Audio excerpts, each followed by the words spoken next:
नमस्कार दोस्तों, स्वागत है आपका हमारे YouTube चैनल विदित वर्मा पर। दोस्तों, आज हम बात करेंगे, एक डॉक्ट्रिन है जिस पे हम बात करेंगे। तो ये डॉक्ट्रिन ऑफ बेसिक स्ट्रक्चर यानी मूलभूत ढांचे के सिद्धांत पे बात करेंगे। मूलभूत ढांचे के सिद्धांत से आपका UGC नेट की परीक्षा में और यहाँ जुडिशरी की परीक्षा में काफ़ी क्वेश्चन बन रहे हैं। उसके साथ आपके वनडे एग्ज़ाम में भी ये क्वेश्चन पूछा जाता है और IAS और PCS के मेंस में भी ये डॉक्ट्रिन आपको लिखने को मिलता है। तो दोस्तों, इसको हम विस्तार से डील करेंगे और एक एक बात करेंगे कि कैसे बेसिक स्ट्रक्चर आज हमारे पूरे विधि व्यवस्था यानी संवैधानिक व्यवस्था को बनाए रखने का काम किया है और जुडिशरी ने इसको बार बार व्याख्या करके इसके विस्तार को भी बढ़ाया है। और जब भी ज़रूरत पड़ी कि हमारी विधायिका के द्वारा कोई ऐसा कानून लाया जाता है जिससे कि हमारा संवैधानिक जो मूलभूत सिद्धांत हैं वो खतरे में आते हैं, तो इसकी व्याख्या करके बार बार बताया जाता है कि हमारे संविधान का ये बेसिक स्ट्रक्चर फीचर्स है और इसको विधायिका के द्वारा अमेंडमेंट नहीं किया जा सकता है, विधायिका के द्वारा इसे नष्ट नहीं किया जा सकता, ये बात की जाती है। तो शुरुआत करते हैं दोस्तों, कुछ कोटेशन है जहाँ से क्वेश्चन बनता है। तो पहली बात करेंगे हम मुख्य न्यायाधीश जो हैं हमारे SM सीगरी साहब, जो केशवानंद भारती केस के प्रधान न्यायाधीश थे। केशवानंद भारती केस के बारे में आप सभी को बता दें कि ये सबसे बड़ी संवैधानिक पीठ आज तक हुई है। केशवानंद भारती वर्सेस केरल राज्य का मामला था और ये सबसे बड़ी संवैधानिक पीठ है, यानी कि अभी तक इस वाद में सबसे ज़्यादा जो अभी तक जो पूरी जुडिशरी का जो भी संवैधानिक बेंच रही है, जो भी बेंच रही है, वो सबसे बड़ी बेंच ये रही। और इस बेंच के माध्यम से ही हमारा जो रूल निकल के आया था, बेसिक स्ट्रक्चर यानी मूलभूत ढांचे का जो सिद्धांत आया था वो यहीं से जनरेट हुआ था और इसके द्वारा हमारे संविधान की जो रक्षा करने का काम इस रूल ने किया। तो इसके बारे में प्रधान न्यायाधीश ने क्या कहा कि the constitution has a basic structure which can not be destroy even bye a constitutional amendment, यानी कि संविधान की एक मूलभूत संरचना है जिसे संविधान संशोधन द्वारा भी नष्ट नहीं किया जा सकता है। यानी कि ये कहना चाह रहे हैं कि संविधान की जो मूलभूत संरचना है उसे संविधान संशोधन द्वारा भी नष्ट नहीं किया जा सकता है। ये किसने कहा? ये कहा SM सीगरी साहब ने केशवानंद भारती केस में। अगले हमारे जो जस्टिस हैं वो जस्टिस HR खन्ना साहब हैं। इन्होंने अमेंडमेंट जो बेसिक स्ट्रक्चर के बारे में कहा कि amendment is not a tools to destroy the identity of the constitution, यानी संशोधन कोई ऐसा उपकरण नहीं है जिससे संविधान की पहचान मिटाई जा सके। यानी कि संविधान की पहचान के द्वारा हम संविधान की जो पहचान है उसे संशोधन के द्वारा नहीं मिटाया जा सकता है। ये बात कही थी HR खन्ना साहब ने केशवानंद भारती के मामले में। और इन्होंने आगे इसके बात कही थी कि the power to amend is not to the power to destroy, यानी संशोधन करने की शक्ति का अर्थ नष्ट करने की शक्ति नहीं है। ये भी बात जो है HR खन्ना साहब ने कहा था कि संशोधित करने की शक्ति जो पार्लियामेंट के पास है यानी कि संसद के पास है, उसका अर्थ ये नहीं है कि इसके द्वारा कि संविधान को ही नष्ट करने की शक्ति उसके अंदर है। ये भी बात इन्होंने कही थी।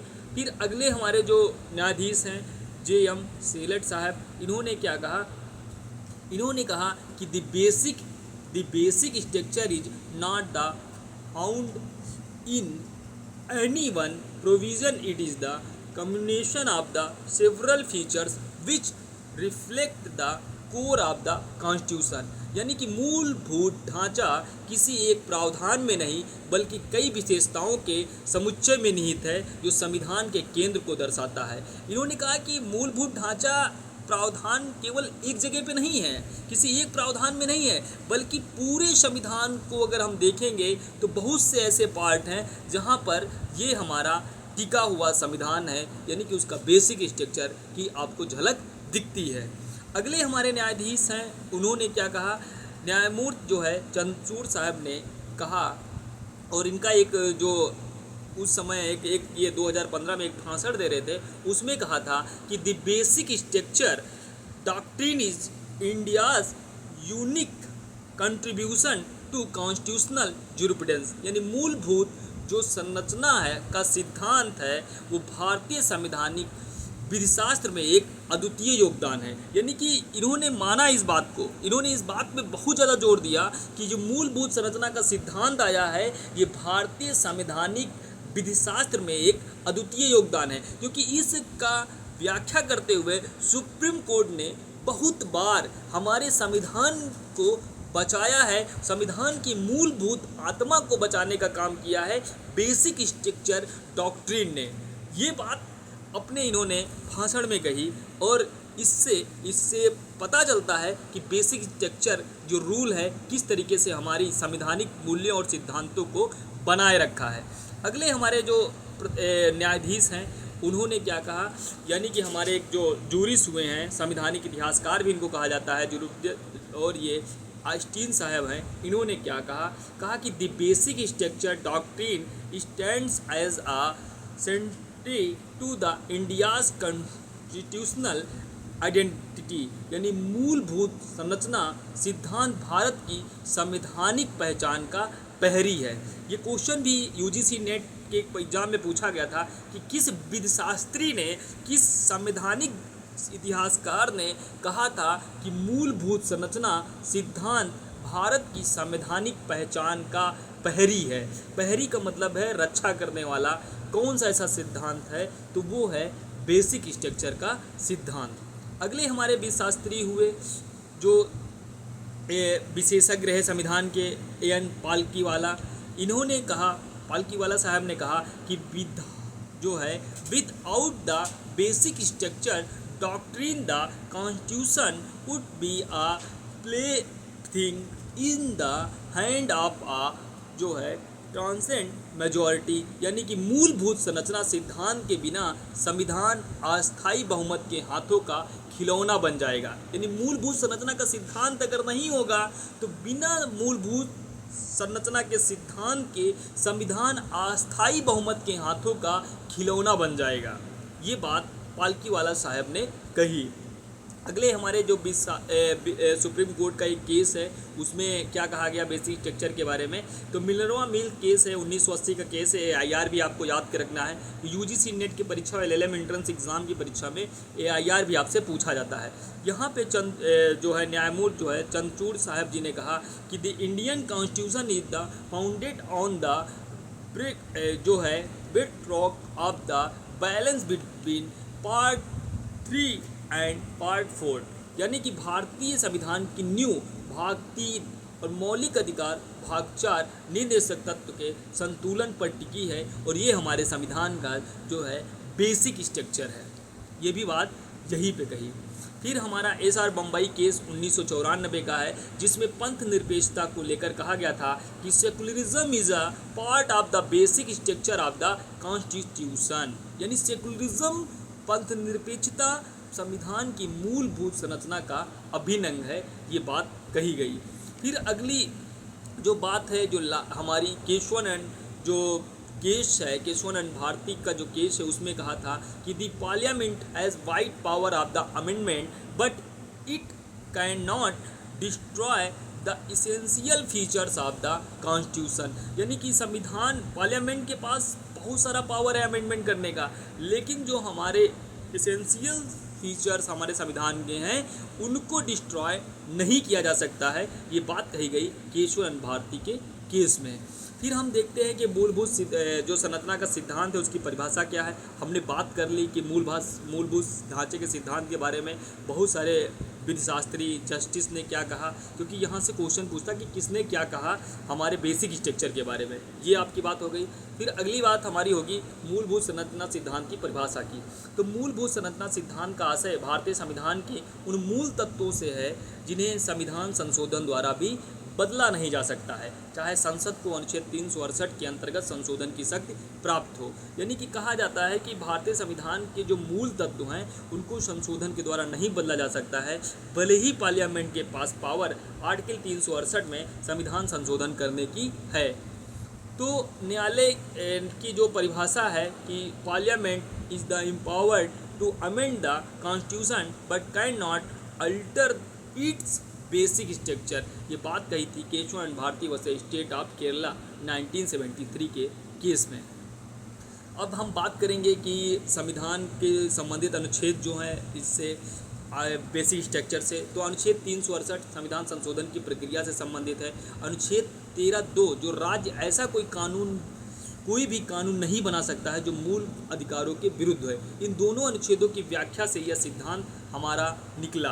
यानी कि एक हमारे पास जो अनुच्छेद है, अनुच्छेद 368, जो संविधान संशोधन करने की शक्ति पार्लियामेंट को देता है, लेकिन वहीं पर हमारा अनुच्छेद जो आर्टिकल है भाग 3 में दिया गया है, आर्टिकल 13(2), वो कहता है कि राज्य कोई ऐसी विधि नहीं बना सकता है जो मूल अधिकारों के विरुद्ध हो। अगर हमारे फंडामेंटल राइट के विरुद्ध कोई भी अमेंडमेंट पार्लियामेंट करती है तो उसको सुप्रीम कोर्ट आर्टिकल 32 के अंतर्गत और हम हाई कोर्ट आर्टिकल 226 के अंतर्गत वो हमारे फंडामेंटल राइट के अगेंस्ट होने के कारण क्या कर सकता है, उसको शून्य कर सकता है, न्यून कर सकता है, ख़त्म कर सकता है। तो ये पावर है हमारी पार्लियामेंट के विरुद्ध जुडिशरी को। तो इसी के आधार पर हमारी जो जुडिशरी ने ये सिद्धांत जो बेसिक स्ट्रक्चर है उसका प्रतिपादन किया। फिर हम बात करेंगे कि इसकी ऐतिहासिक पृष्ठभूमि क्या है, हिस्टोरिकल बैकग्राउंड क्या है। तो शंकरी प्रसाद वर्सेस यूनियन ऑफ इंडिया 1951 का केस है, ये आपको AIR भी याद करना है।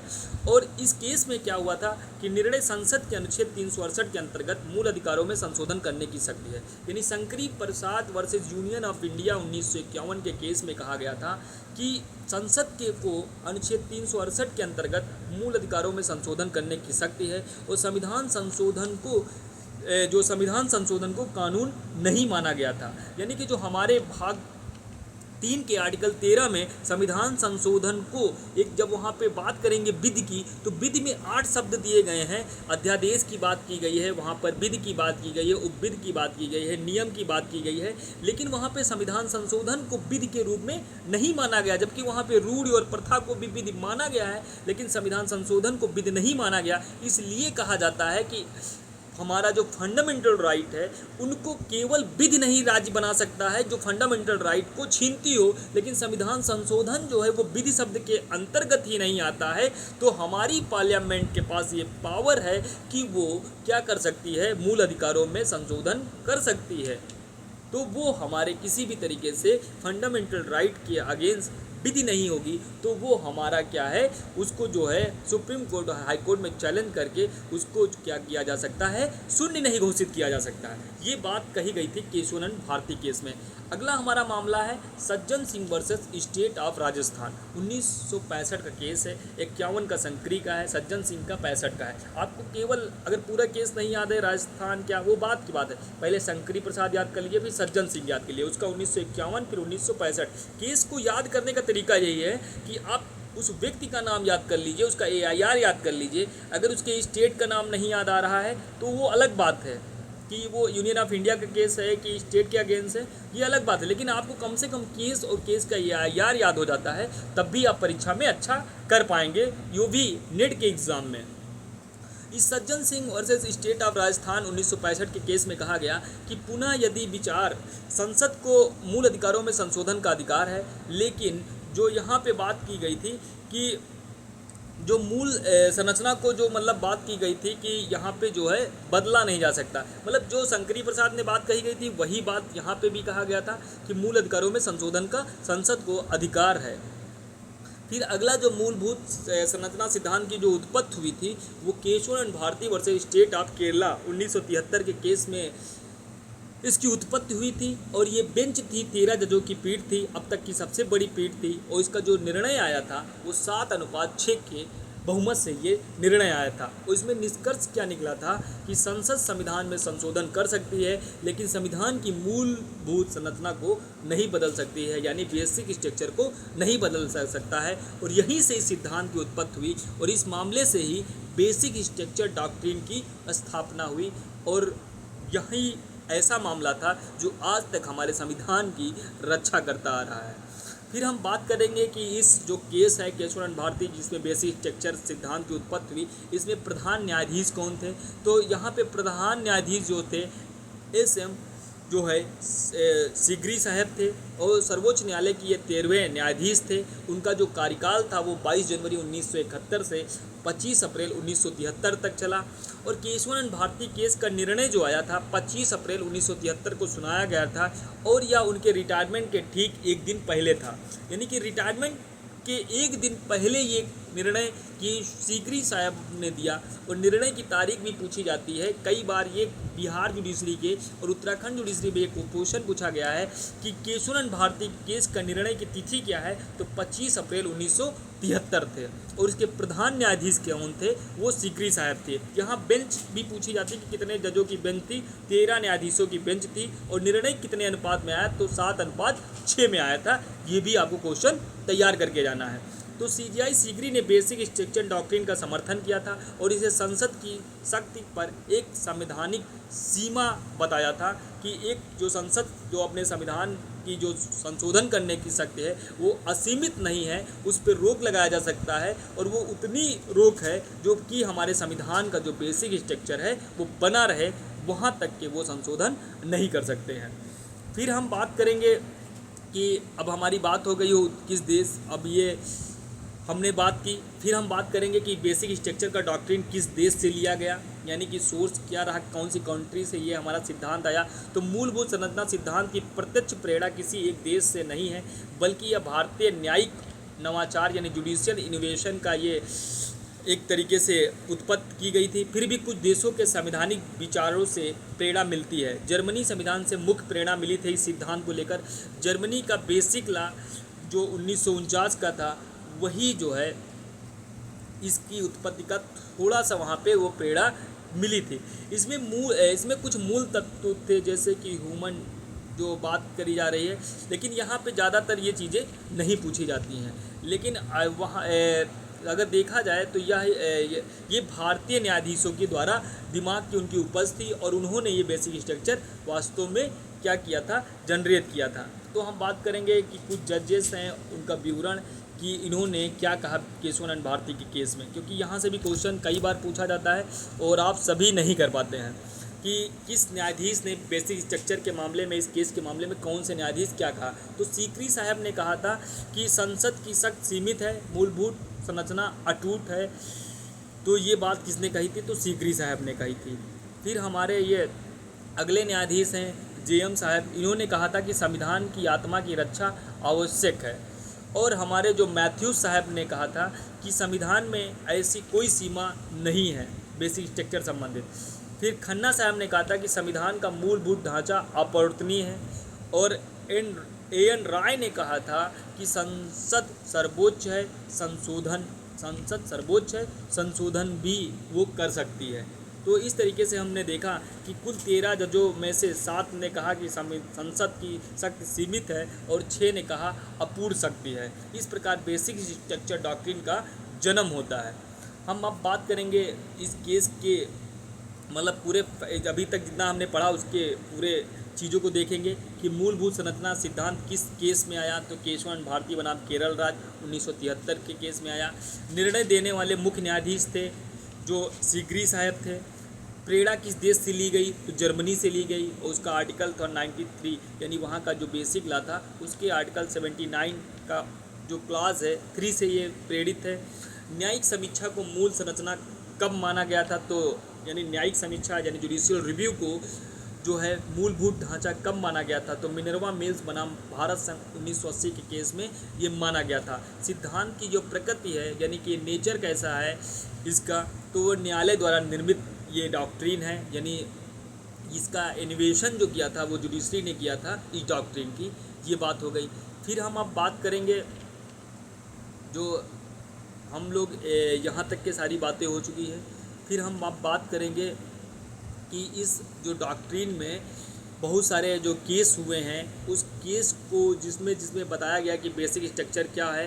तो सबसे पहले हम देखेंगे कि मूलभूत संरचना के तत्व क्या है, element of the basic structure. तो हालांकि सुप्रीम कोर्ट ने कभी भी एक निश्चित सूची नहीं दी है, फिर भी निम्नलिखित तत्वों को मूलभूत संरचना का हिस्सा माना गया है। एक तो संविधान की सर्वोच्चता यानी कि सर्वोच्च यानी सुप्रीमेसी ऑफ कॉन्स्टिट्यूशन की बात करते हैं कि ये हमारे देश की जो सर्वोच्चता है संविधान की, ये हमारा बेसिक स्ट्रक्चर है। यानी रूल ऑफ लॉ यानी विधि के शासन भी जो है हमारे जो कानून रूल ऑफ लॉ का है, ये भी हमारे जो बेसिक स्ट्रक्चर है संविधान का।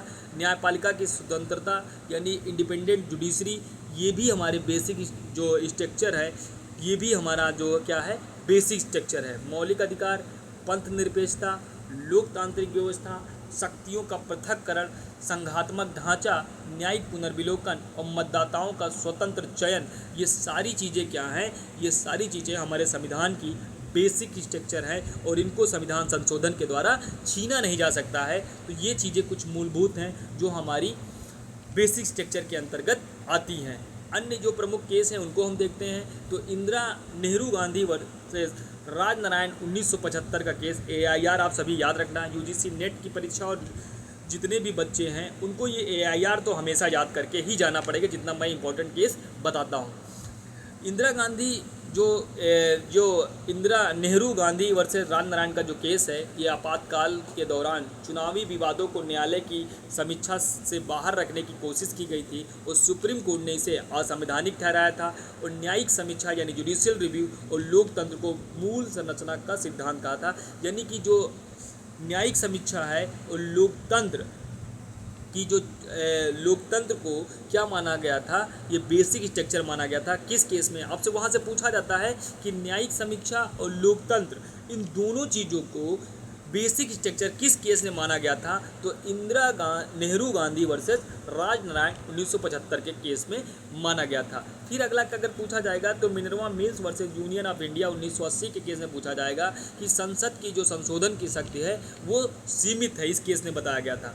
अनुच्छेद 368 4 और 5 को असंवैधानिक घोषित किया गया क्योंकि वे न्यायिक समीक्षा को समाप्त करते थे। संविधान में संतुलन बनाए रखना मूलभूत सिद्धांत है। यानी संविधान में इन्होंने इस आर्टिकल जो 368 4 और 5 था, ये संविधान जो जुडिशरी का जो रिव्यू करने का पावर है, न्यायिक समीक्षा करने का पावर है, उसको यहाँ पर रोक लगा दी गई थी। तो इस केस के माध्यम से अनुच्छेद 368 4 और 5 को असंवैधानिक घोषित कर दिया गया था, क्योंकि वो क्या करता था, जुडिशरी के कहीं ना कहीं कार्यों पर हस्तक्षेप था और वो न्यायिक समीक्षा का जो अधिकार जुडिशरी को था उस पर रोक था। तो इसको बेसिक स्ट्रक्चर मानते हुए जुडिशरी ने Minerva mills versus union of India के केस में क्या किया, इसे समाप्त कर दिया, इस अमेंडमेंट को। फिर बात करेंगे Waman Rao versus union of India 1981 का केस है, जिसमें क्या हुआ था कि केशवानंद के निर्णय के बाद किए गए संशोधन की समीक्षा की जा सकती है। ये बात कहा था कि जो केशवानंद भारती का केस आया था 24 अप्रैल को, उस केस के बाद कहा गया था कि जो नवी अनुसूची होगी, उस नवी अनुसूची में जो भी सब्जेक्ट डाल दिए गए हैं उनको भी क्या करा जा सकता है, हमारे संविधान की जो नवी अनुसूची जो भूमि सुधार विधियों संबंधित है उस पर जुडिशियल रिव्यू नहीं हो सकता था। लेकिन Keshavananda Waman Rao versus union of India 1981 के केस के बाद से ये कहा गया कि उस पे भी सब क्या कर सकती है, जुडिशरी न्यायिक समीक्षा कर सकती है। ये बात कही गई थी Waman Rao versus union of India 1981 case में। ये सारे केस बहुत इंपॉर्टेंट है, AIR सहित आप सभी को याद करके जाना है, यहीं से आपको 1 से 2 क्वेश्चन मिल जाएंगे। फिर अगला केस है हमारा SR Bombay versus union of India 1994 का केस है। इसमें कहा गया था कि पंथ निरपेक्षता संविधान की मूलभूत संरचना है, यानी कि जो सेकुलरिज्म है वो क्या है, संविधान की मूलभूत संरचना है, यानी बेसिक स्ट्रक्चर है। ये बात कही गई थी SR Bombay versus union of India 1994 के केस में। फिर अगला केस है हमारा AIR CLO versus state of Tamil Nadu. इस केस में क्या कहा गया था कि नवी अनुसूची में जोड़े गए कानून भी न्यायिक समीक्षा से बच नहीं सकते यदि वे मूलभूत संरचना का उल्लंघन करते हैं। ये बात कही गई थी 2007 के केस में IR CLO versus state of Tamil Nadu. तो ये रहे कुछ प्रमुख केस जो बेसिक स्ट्रक्चर संबंधित थे, जिसमें संविधान का मूलभूत ढांचा कुछ केसों में माना गया, अलग अलग फीचर्स को वो आपके सामने मैंने बता दिया। और ये दोस्तों एक तरीके से ये याद करके जाओगे, आपको LLM एंट्रेंस, जुडिशरी के एग्ज़ाम में और UGC नेट की परीक्षा में 100% फ़ायदा मिलने वाला है। हम अब बात करेंगे जो अगली जो हमारी बात होगी वो कुछ डॉक्ट्रिन है जिनके बारे में हम बात करेंगे। ये डॉक्ट्रिन आपकी बहुत इंपॉर्टेंट है, जो हमने आपको बता ही दिया, मूलभूत संरचना का सिद्धांत, इसके समरी आपको हम सभी को PDF हमारे टेलीग्राम चैनल पे मिल जाएगा। विनीत वहाँ पे जाएंगे तो आप साइला ग्रुप नाम से एक हमारा टेलीग्राम चैनल है जहाँ पे आपको ये PDF मिल जाएगी। अगला हमारा है न्यायिक समीक्षा का सिद्धांत, जो दूसरे आप सभी की स्क्रीन पे आ रहा होगा, न्यायिक समीक्षा का सिद्धांत।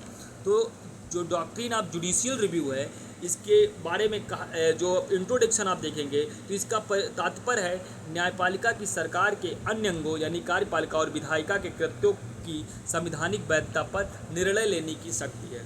उत्पत्ति इसकी हुई थी, न्यायिक समीक्षा की अवधारणा सर्वप्रथम अमेरिका में उत्पत्ति हुई थी, जिससे मरबरी वर्सेस मैडसिन मामले के माध्यम से स्थापित किया गया था।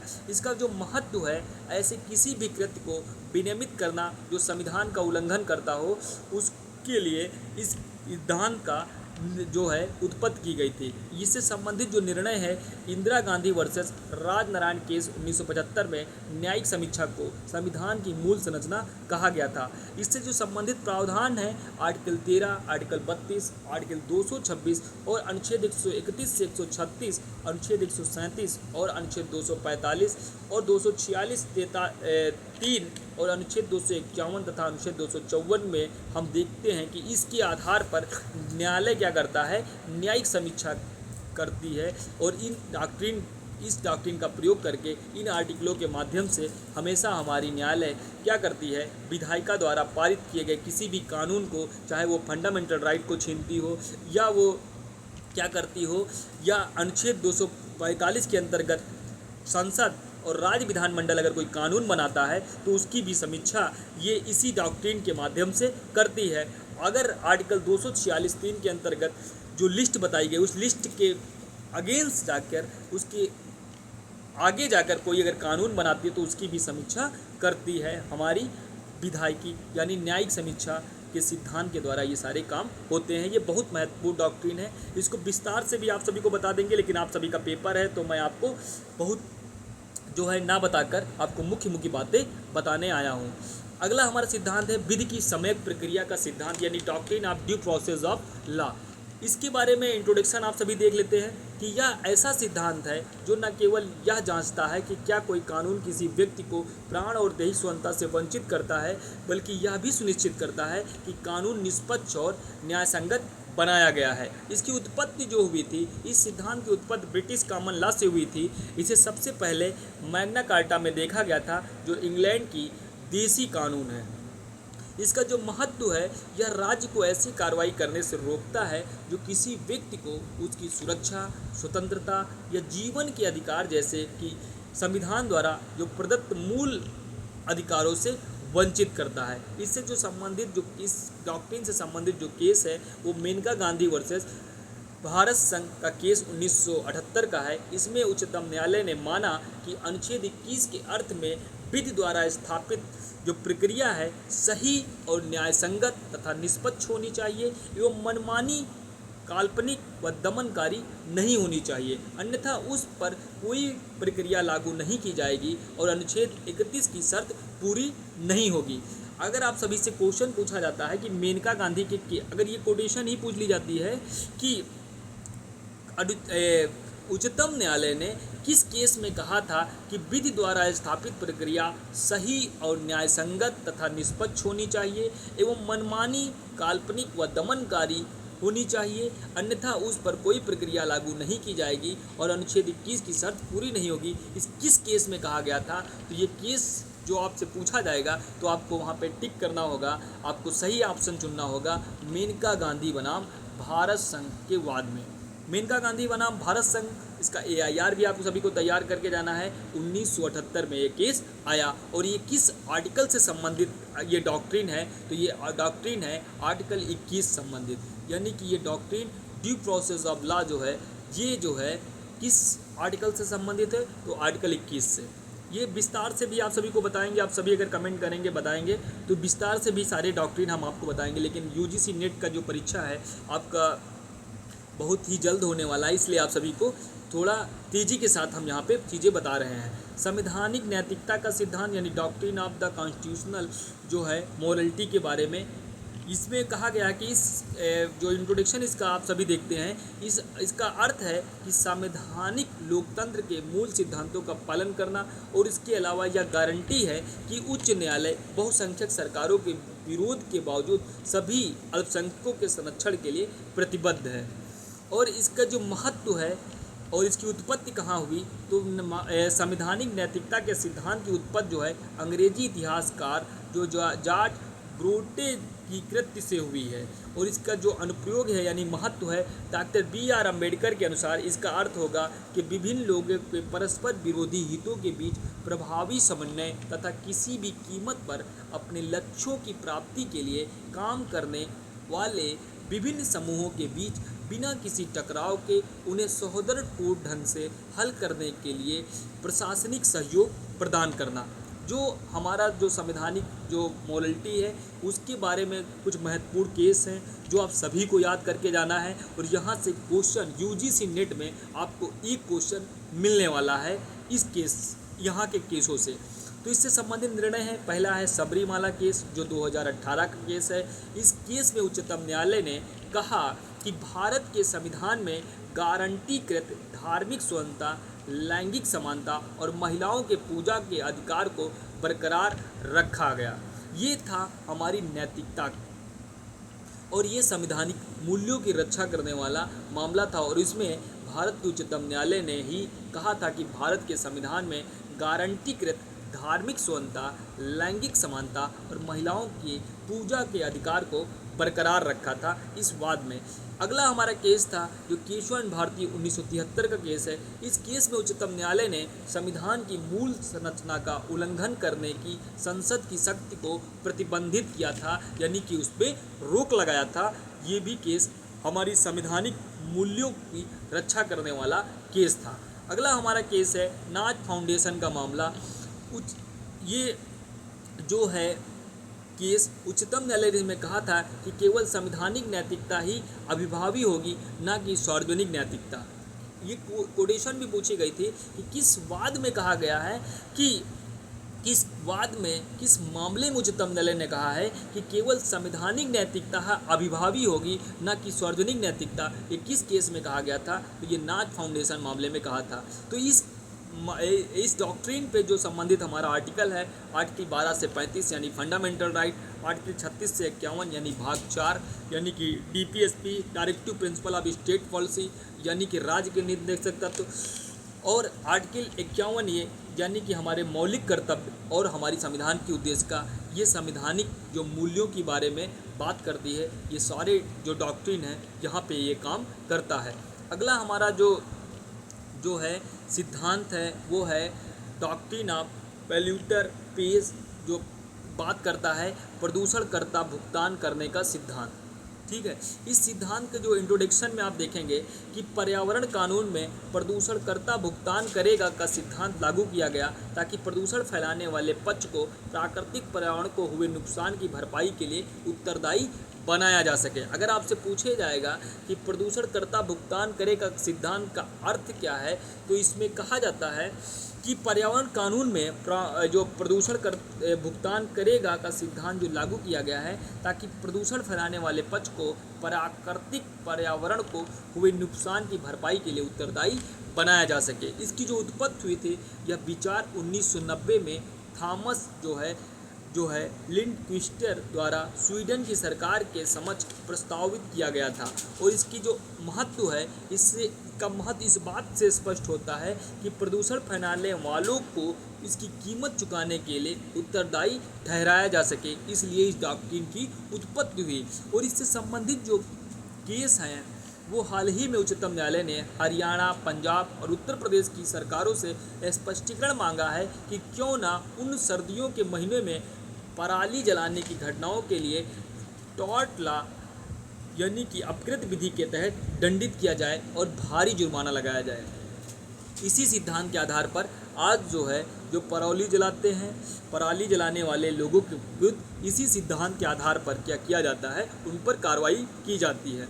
फिर इस पे जो विधानी कानून है, इस पे जो संबंधित कानून है वो है पर्यावरण संरक्षण अधिनियम 1986 और रियो घोषणा 1992 की इस सिद्धांत का आधार प्रदान करती हैं। ये रहा आप सभी का सिद्धांत। अगला सिद्धांत हमें सभी को देखना है सार और तत्व का सिद्धांत। ये डॉक्ट्रिन फेथ एंड सब्सटेंस का सिद्धांत जो है, ये सिद्धांत जो है इसका इंट्रोडक्शन हम सभी देखते हैं कि सार का अर्थ है सच्चा स्वभाव और तत्व का अर्थ है किसी चीज़ का सबसे महत्वपूर्ण या आवश्यक भाग। यह एक कानूनी सिद्धांत है जिसका उपयोग यह निर्धारित करने के लिए किया जाता है कि कोई दिया गया कानून किस शर्त के अंतर्गत आता है। ये देखा जाता है सार और तत्व का जो सिद्धांत है, यानी कि जो फेथ एंड सब्सटेंस का जो सिद्धांत है, ये कहता है कि आखिर जो भी आपको शक्ति दी गई है, यानी पार्लियामेंट को जो कानून बनाने की शक्ति है, उसका जो सच्चा स्वभाव क्या था, जो शक्ति दी गई थी सच्चा स्वभाव क्या था और किस चीज़ तक किस महत्वपूर्ण बात के लिए वो दिया गया था, ये बात की गई थी। और इस सिद्धांत की जो उत्पत्ति है यह सर्वप्रथम कनाडा के संविधान में स्वीकार किया गया था तथा भारत में इसे भारत शासन अधिनियम 1935 के तहत भी इसे अपना लिया गया था। यानी कि अगर आपसे पूछा जाएगा कि सार तत्व का जो सिद्धांत है इसकी उत्पत्ति किस देश में हुई थी, तो कनाडा के संविधान से हुई थी। और इसको जो भारत सरकार ने भारत शासन अधिनियम 1935 के तहत अपनाया था। इस सिद्धांत के बाद जो अनुप्रयोग है, यानी इसका महत्व है, यह आमतौर पर तब लागू होता है जब यह निर्धारित करने का प्रश्न उठता है कि क्या कोई विशेष कानून किसी विशेष विषय यानी 7वीं अनुसूची में उल्लिखित है या नहीं है। यानी कि कोई कानून बनाने का जो पावर पार्लियामेंट को है या राज्य विधानमंडल को है, क्या उस जो 7वीं अनुसूची है उसमें है या नहीं है, और उसके अनुसार उसकी व्याख्या को देखते हैं कि क्या वास्तव में उसके अंतर्गत रहकर ये विधायिका कानून बना रही या नहीं है। तब उसके सार और तत्व को देखते हुए उसका निर्वचन करती है हमारी जुडिशरी। इसलिए इस सिद्धांत की क्या किया था, जुडिशरी ने उत्पत्ति की थी। और इससे प्रमुख केस है प्रफुल्ल बनाम बैंक ऑफ कॉमर्स 1946।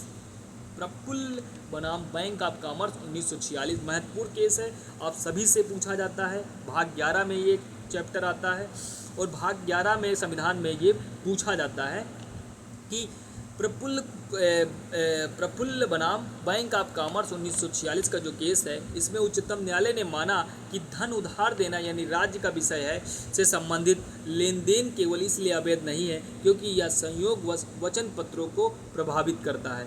ये आपको याद रखना है केस। अगला केस है बॉम्बे राज्य बनाम FN बलसारा 1951। यह पहला महत्वपूर्ण निर्णय था जिसमें सार और तत्व के सिद्धांत को बरकरार रखा गया था। और इस जो सार और तत्व का जो सिद्धांत है किस आर्टिकल से संबंधित है, अगर ये क्वेश्चन बनता है तो आर्टिकल 246 और अनुच्छेद 254 पे ये सिद्धांत आपको देखने को मिलेगा। फिर अगला हमारा जो सिद्धांत है, जो शक्ति पृथक्करण का सिद्धांत है या पृथक्करणता का सिद्धांत है, डॉक्ट्रिन ऑफ सेवरेबिलिटी का सिद्धांत है। ये सिद्धांत जो है यह एक ऐसा ऐतिहासिक सिद्धांत है जो भारत के संविधान में निहित मूल अधिकारों की रक्षा करता है। इसकी उत्पत्ति जो हुई थी इंग्लैंड के जो है नॉर्डेनफेल्ट बनाम मैक्सिस यानी नॉर्डेनफेल्ट एम्यूनिशन कंपनी लिमिटेड में हुई थी। यह जो मूल अधिकारों की रक्षा करता है क्योंकि यह संविधान के अनुच्छेद 13(1) में उल्लिखित है। 13(1) क्या बात करता है कि संविधान की पूर्व विधियाँ और संविधान की पश्चात विधियाँ, यहीं पर यह सिद्धांत क्या होता है निकल के आता है। और इससे संबंधित जो प्रमुख केस है वो है AK गोपालन बनाम मद्रास राज्य 1950। इस केस में कहा गया था कि उच्चतम न्यायालय ने माना है कि संविधान के साथ असंगतता की स्थिति में अधिनियम का केवल विवादित प्रावधान ही अमान्य होगा, न कि पूरा अधिनियम, तथा अधिनियम को यथासंभव बचाने का हर संभव प्रयास किया जाना चाहिए।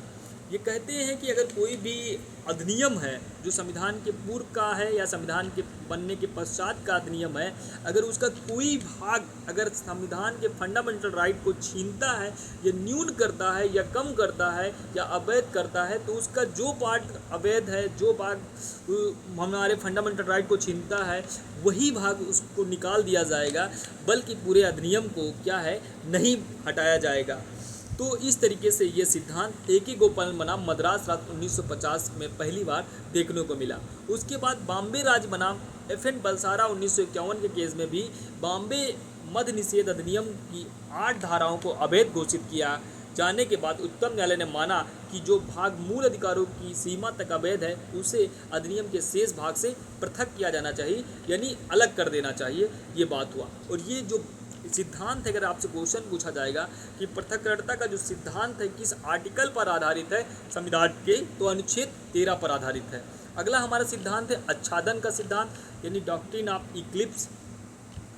ये सिद्धांत जो है ये भी आर्टिकल 13 पर ही आधारित है। इस सिद्धांत के को हम देखते हैं। यह सिद्धांत इस सिद्धांत पर आधारित है कि जो कानून मूल अधिकारों का उल्लंघन करता है वह प्रारंभ से ही अमान्य नहीं होता है बल्कि केवल अपरिवर्तनीय हो जाता है। इस सिद्धांत की जो उत्पत्ति है केशवन माधव मेनन बनाम बॉम्बे राज्य 1951 के मामले में हुई थी। यह मूल जो ये केस है, अगर तो आपसे पूछा जाता कि आच्छादन का सिद्धांत उसकी उत्पत्ति कहाँ हुई थी, तो इस सिद्धांत की जो उत्पत्ति है केशवन माधव मेनन बनाम बॉम्बे राज्य 1951 में हुई थी। मूल अधिकार कानून अधिनियम को आच्छादित करते हैं और इसे अपरिवर्तनीय बनाते हैं, लेकिन शून्य नहीं बनाते हैं। शुरुआत से कोई कानून प्रभाव नहीं होता है, इसलिए कहा जाता है कि इस पर आच्छादन हो गया है और इससे आधार पर कानून केवल अमान्य हो जाता है लेकिन उसके अस्तित्व में बना रहता है। और इस पे जो प्रमुख केस है वो है भीखाजी नारायण जो है धाक्रस बनाम मध्य प्रदेश। यानी यहाँ पे अगर क्वेश्चन अगर आपको बनता तो भीखाजी भी आपको याद होगा, तब भी आपका क्या होगा। और कहते हैं कि इसकी उत्पत्ति इसी केस से मानी जाती है। तो उच्चतम न्यायालय ने माना था कि विवादित कानून मध्य प्रदेश प्रांत और बरार मोटर वाहन संशोधन अधिनियम 1947 है, फिलहाल इसे मूल अधिकार का आच्छादित कर दिया गया था। जैसे कि आच्छादन के सिद्धांत को अगर आप देखते हैं तो जो हमारी संविधान की जो क्या थी, हमारी जो आईपीसी थी, आईपीसी की जो सेक्शन थी, जो देखा था कि आप सभी लोगों ने कि शुरुआत में हमने देखा था कि जो हमारी आईपीसी की सेक्शन 303 थी और इसमें जो 497 थी जारकर्म, वो कुछ समय के लिए जुडिशरी के द्वारा मान लीजिए वो आच्छादित कर दिया गया था, लेकिन पार्लियामेंट अगर उस पर कोई नया कानून बनाती तो वो फिर से जीवित हो उठती। तो कुछ ऐसे कानून जो कुछ समय जुडिशरी के निर्णय के द्वारा कुछ समय के लिए वो आच्छादित कर दिए जाते हैं और उसके बाद भी वो बाद में पुनर्जीवित भी हो सकते हैं। तो ऐसे जो फंडामेंटल राइट के डॉक्ट्रिन के द्वारा ये सारी बातें निकल के आती हैं। फिर अगला हमारा जो सिद्धांत है छद्म विधायन का सिद्धांत, यानी डॉक्ट्रिन ऑफ कलब्रेशन, यानी कि रंगीन विधायन भी इसको पूछा जाता है। हिंदी में आप छद्म का सिद्धांत भी देखेंगे तो रंगीन विधायन के रूप में भी जानते हैं। तो विधायन के सिद्धांत जो है या रंगीन विधायन का जो सिद्धांत है, संविधान पर धोखाधड़ी भी कहा जाता है इसको, यानी फ्रॉड ऑफ द कॉन्स्टिट्यूशन के नाम से भी इस सिद्धांत को पूछा जाता है। और इस सिद्धांत की उत्पत्ति लैटिन कहावत से हुई है, जिसका तात्पर्य है कि जो कार्य विधायिका प्रत्यक्ष रूप से नहीं कर सकती है वह अप्रत्यक्ष रूप से भी उस कार्य को नहीं कर सकती है।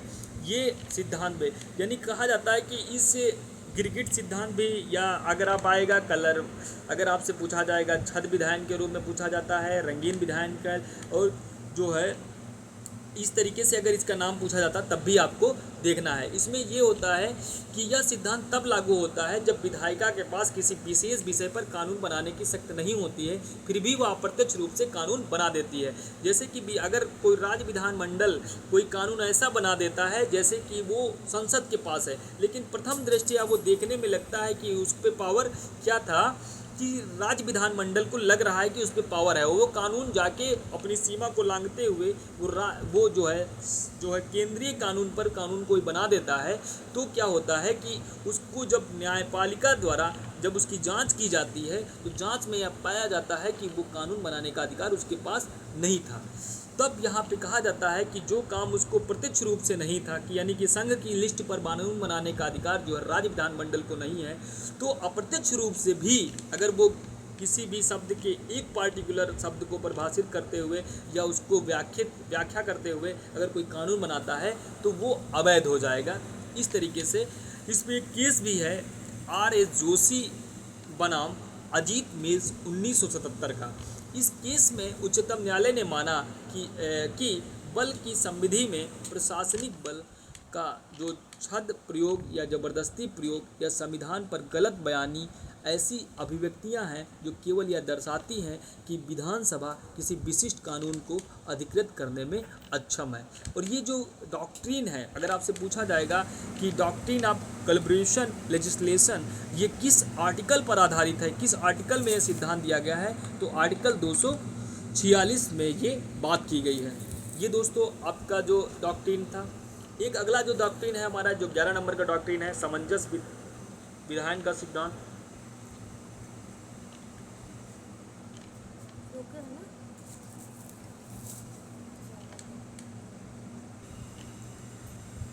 तो दोस्तों सामंजस्य जो निर्माण का सिद्धांत है, यानी डॉक्ट्रिन ऑफ हार्मोनियस कंस्ट्रक्शन का सिद्धांत है। यह सिद्धांत सामंजस्य पूर्ण निर्माण शब्द का तात्पर्य ऐसे निर्माण से है जिसके द्वारा किसी अधिनियम के विभिन्न प्रावधानों के बीच सामंजस्य या एकता स्थापित की जाती है। इस सिद्धांत की जो उत्पत्ति है, सामंजस्यपूर्ण शब्द का सिद्धांत कई मामलों में न्यायालय द्वारा की गई व्याख्या के माध्यम से उत्पन्न हुआ है। यह सिद्धांत भारत के संविधान की जो अनुसूची 7 में उल्लेखित विभिन्न सूचियों के विषय सामंजस्य स्थापित करने के प्रभाव में लाया गया है। इससे संबंधित जो केस है वो ईस्ट इंडिया होटल लिमिटेड बनाम भारत संघ 2000 का केस है। इस केस में उच्चतम न्यायालय ने माना है कि एक अधिनियम को समग्र रूप से में पढ़ा जाना चाहिए, विभिन्न प्रावधानों में सामंजस्य होना चाहिए और उन सभी को प्रभावी बनाना चाहिए। यानी ये बैलेंस बनाने का काम करता है। अगर कोई भी लिस्ट है, जो यूनियन लिस्ट, कंकरेंट लिस्ट और स्टेट लिस्ट, अगर इन सभी में कोई कानून बनाने की जो शक्ति है, जो पार्लियामेंट को है, जो राज्य विधानमंडल को है, तो उन सभी में देखा जाता है सामंजस्य बैठा के, और उसके आधार पर ही कोई अधिनियम अगर बनाया जाता है तो उसको देखा जाता है कि वास्तव में क्या ये सही है या गलत है। इस सिद्धांत के आधार पर न्यायपालिका क्या करती है, उसका इंटरप्रिटेशन करती है और उसकी सही व्याख्या करके बताती है कि वास्तव में इस पर कानून बनाने का अधिकार किसको है। तो इस पे जो केस है, आप सभी को जो भी मैं डॉक्ट्रिन बता रहा हूँ, डॉक्ट्रिन में जो भी संबंधित केस बता रहा हूँ, अगर आप सभी वीडियो रोक के वो केस लिख लेना, 101% यहाँ से क्वेश्चन आपको मिलेगा ही मिलेगा। यूजीसी नेट हो, चाहे जुडिशरी का एग्ज़ाम हो, चाहे यहाँ तक कि आईएएस के एग्ज़ाम में भी इस सिद्धांतों को मेंस की भी परीक्षा में पूछा जाता है। तो ये ईस्ट इंडिया होटल्स लिमिटेड बनाम भारत संघ 2000 का केस है, जिसमें उच्चतम न्यायालय ने माना कि एक अधिनियम को समग्र रूप से पढ़ा जाना चाहिए, विभिन्न प्रावधानों में सामंजस्य होना चाहिए और उन सभी को प्रभावी बनाया जा सकता था। और ये जो सिद्धांत है, जो बेसिकली ये जो सिद्धांत है, ये हमारी संविधान की 7वीं अनुसूची के तीनों विषय पर आधारित है। अगला हमारा सिद्धांत है जो वो हम देखेंगे। अगला हमारा सिद्धांत है डॉक्ट्रिन ऑफ टेरिटोरियल नेक्सस का सिद्धांत, यानी प्रादेशिक गठजोड़ का सिद्धांत। या यहाँ पे हम सभी लोग जो है इंग्लिश वर्ड ज़रूर ज़्यादा याद करके जाएंगे, क्योंकि हिंदी में बहुत सारे वहाँ पर चीज़ें देखने को मिलती हैं जो हमसे गलत हो जाती है। तो डॉक्ट्रिन ऑफ टेरिटोरियल नेक्सस का सिद्धांत है। इस सिद्धांत का तात्पर्य है कि राज्य विधानमंडल द्वारा बनाए गए कानून राज्य के बाहर लागू नहीं होंगे, सिवाय इसके कि राज्य का और उद्देश्य के बीच जो पर्याप्त गठजोड़ होना चाहिए। यानी कि जो भी कानून राज्य के विधानमंडल द्वारा बनाए जाएंगे, वो राज्य के कानून जो है बाहर नहीं लागू होगा, वो केवल राज्य में ही लागू होगा। अगर राज्य के बाहर वो लागू होगा तो हमें ये देखना होगा कि आखिर किस सीमा तक वो उस राज्य का कानून दूसरे राज्य से जुड़ा होगा। अगर वो जुड़ाव नहीं होगा, उद्देश्य नहीं पूरा क्लियर होगा, तो वो कानून उस राज्य में लागू नहीं होगा। ये सिद्धांत इस बात को क्लियर करता है। यह सिद्धांत भारत के संविधान के जो आर्टिकल है अनुच्छेद 245 में अपना प्राधिकार प्राप्त करता है, क्योंकि वहीं पे बात की गई है कि संसद संपूर्ण भारत के लिए एक कानून बनाएगी और जो राज्य विधानमंडल है वो अपने राज्य की सीमा के अंतर्गत ही कानून बनाएगी। ये आर्टिकल 245 कहता है। और इसी 45 की व्याख्या करते हुए कभी कभी क्या करता है कि राज्य विधानमंडल कुछ ऐसे कानून बनाते हैं जो दूसरे प्रदेश में भी कहीं ना कहीं उसका प्रभाव रखते हैं। तो प्रभाव केवल इस आधार पर रखें, अगर उसका सब्जेक्ट, उसके विषय अगर अन्य राज्य में भी, जैसे माना कि कोई अगर मान लीजिए पेपर बनाने वाली कंपनी है, अगर कोई न्यूज़पेपर बनाने वाली कोई कंपनी है जो उत्तर प्रदेश में न्यूज़पेपर अपना संचालित करती है, बनाती है, और उसके बाद वो अगर अन्य किसी प्रदेश में जाके बिकता है तो वो राज्य से संबंधित विषय हो जाएगा। अगर वो कानून वहाँ तक प्रभाव रखता है तो वो कानून किसी भी तरीके से अवैध नहीं होगा और इस सिद्धांत के द्वारा वो कहीं न कहीं अपनी संवैधानिकता को प्राप्त कर लेगा।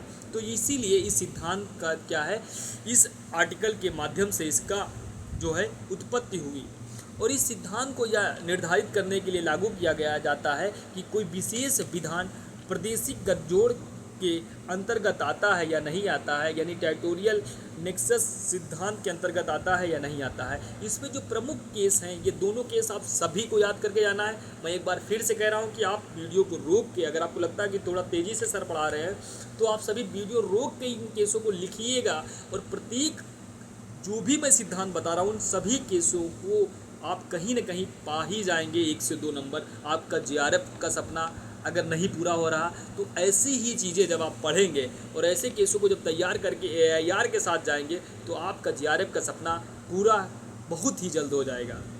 तो AH वाडिया बनाम आयकर आयुक्त 1948 में उच्चतम न्यायालय ने कहा कि किसी अधिनियम की वैधता पर प्रश्न उठाने के आधार पर सर्वोच्च विधायी प्राधिकरण के विरुद्ध अधिनियम की बाह्य क्षेत्रता का प्रश्न कभी नहीं उठाया जा सकता है। यानी अगर आपसे पूछा जाएगा कि किस मामले में न्यायालय ने कहा है कि किसी अधिनियम की वैधता पर प्रश्न उठाने के आधार पर सर्वोच्च विधायी प्राधिकरण के विरुद्ध अधिनियम की बाह्य क्षेत्रता का प्रश्न कभी नहीं उठाया जा सकता है, तो ये बात कही गई थी AH वाडिया बनाम आयकर आयुक्त 1948। अगला हमारा केस है बॉम्बे राज्य बनाम जो है RMDC, बॉम्बे राज्य बनाम RMDC 1957 का केस है और इस केस में कहा गया था कि उच्चतम न्यायालय ने माना कि बम्बई विधानमंडल के समक्ष प्रतिवादी पर कर लगाने के लिए पर्याप्त प्रादेशिक गठजोड़ था और क्योंकि वे सभी गतिविधियां जो प्रतिवादी से सामान्यतः अपेक्षित होती हैं अधिकांशतः बम्बई में होती थी। यानी कि जब भी ये सिद्धांत लागू किया जाएगा, एक प्रदेश से दूसरे प्रदेश में लागू होगा, तो सबसे पहले हम देखा जाएगा कि वास्तव में जो ये कानून बना है, ये कानून जो राज्य है उस राज्य में किस तरीके से जुड़ा हुआ है। जब तक वो जुड़ाव नहीं क्लियर होगा तब तक वे सिद्धांत लागू करके वो अधिनियम उस दूसरे राज्य में नहीं लागू होगा। जो उसका बनाने वाला राज्य होगा उसी राज्य में लागू होगा। लेकिन अगर उसका गठजोड़ आपको दिखाई दे रहा है, उसका जो है क्षेत्र के आधार पर, उसके विषय वस्तु के आधार पर अगर जब निर्वचन किया जाएगा, अगर वहाँ तक वो जाता है तो वो उसका नियम लागू होगा। और ये जो डॉक्ट्रिन है वो हमारे भारतीय संविधान के अनुच्छेद 245(1) और 245(2) में इसकी जो व्याख्या करने से इसकी उत्पत्ति हमारी न्यायपालिका के द्वारा किया गया। अगला हमारा सिद्धांत जो है, हम सभी सिद्धांतों को अगर विस्तार से आप सभी को पढ़ना है, एक एक सिद्धांत को जैसे मैंने जो बेसिक स्ट्रक्चर को पढ़ाया है उस रूप में पढ़ना है, तो आप सभी हमारे वीडियो में कमेंट में इस बात को लिख के देना। तो हम सभी एक एक सिद्धांत को अलग अलग वीडियो में बताएंगे, लेकिन आप सभी की परीक्षा थी इसलिए मैंने सभी सिद्धांतों को संविधान में जहाँ से क्वेश्चन बनता है सभी की मैंने एक कंप्लीट वीडियो आप सभी को उपलब्ध कराई है। तो दोस्तों ये वीडियो आप सभी के लिए काफ़ी फ़ायदेमंद होगी। मैं ये आशा और अपेक्षा के साथ इस वीडियो को मैं लेकर आया हूँ और आप सभी इस वीडियो का लाभ उठाइए और अपने दोस्तों को और जितने भी लोग जो जुडिशरी की तैयारी कर रहे हैं, नेट की तैयारी कर रहे हैं, उन सभी को ये वीडियो भेजिए और उससे काफ़ी ये लाभ होगा। और मैं यकीन मानिए इस वीडियो से आप सभी को 1 से 2 क्वेश्चन 101% मिलने वाले हैं और इससे ज़्यादा मिल जाए वो अलग बात है। तो दोस्तों हम इस वीडियो को यहीं पे समाप्त करते हैं और आप सभी लोगों ने इस वीडियो को इतने अच्छे से प्यार दिया, आप सभी लोग इतने ऑनलाइन देखने आए, तो इसके लिए मैं आभारी रहूँगा आप सभी को। तो दोस्तों ये हमारी जो Vineet Verma online judicial coaching है, आप सभी के लिए एक कोर्स हमारा चलेगा। जून के पेपर के बाद जुलाई से हम एक फाउंडेशन बैच शुरू करते हैं और उसमें हम सभी सब्जेक्ट को पढ़ाएंगे। हमारी टीम और हम सभी मिलके आपके जीआरएफ का सपना, आपकी जुडिशरी का सपना, आपकी पीजीएचडी से लेकर एलएलएम एंट्रेंस एग्ज़ाम की कोई भी परीक्षा होगी, उन सभी जर्नी में हमारा साथ आप सभी को मिलेगा। तो आप सब भी अगर हमारी कोचिंग से जुड़ना चाहते हैं तो आप सभी हमसे संपर्क कर सकते हैं। हमारा जो मोबाइल नंबर है जिस पे आप सभी कॉल कर सकते हैं, वो हमारा मोबाइल नंबर आप सभी नोट कर सकते हैं। और मैं आप सभी को अपना मोबाइल नंबर बता रहा हूँ, 79 79055 यानी कि 7905528625 हमारा मोबाइल नंबर है, जिस पे आप सभी कॉल करके और हमारी कोचिंग से जुड़ सकते हैं। हमारे सारे छात्र जो गूगल मीट पे पढ़ रहे हैं उन सभी से आप पता कर लेना कि हमारी क्लासों से कितना फ़ायदा मिला है और कितने बच्चों का जो है नेट क्लियर हुआ है। और जीआरएफ के लिए कुछ बच्चे हमारे साथ लगे हुए हैं। और अब की बार हमारी कोशिश है कि हमारी 1 से 2 बच्चे 101% जीआरएफ क्वालिफाई करेंगे और नेट के सभी बच्चों से आपका मैं परिचय कराऊंगा। तो दोस्तों, इसी के साथ हम अपनी वीडियो को समाप्त करते हैं। जय हिंद।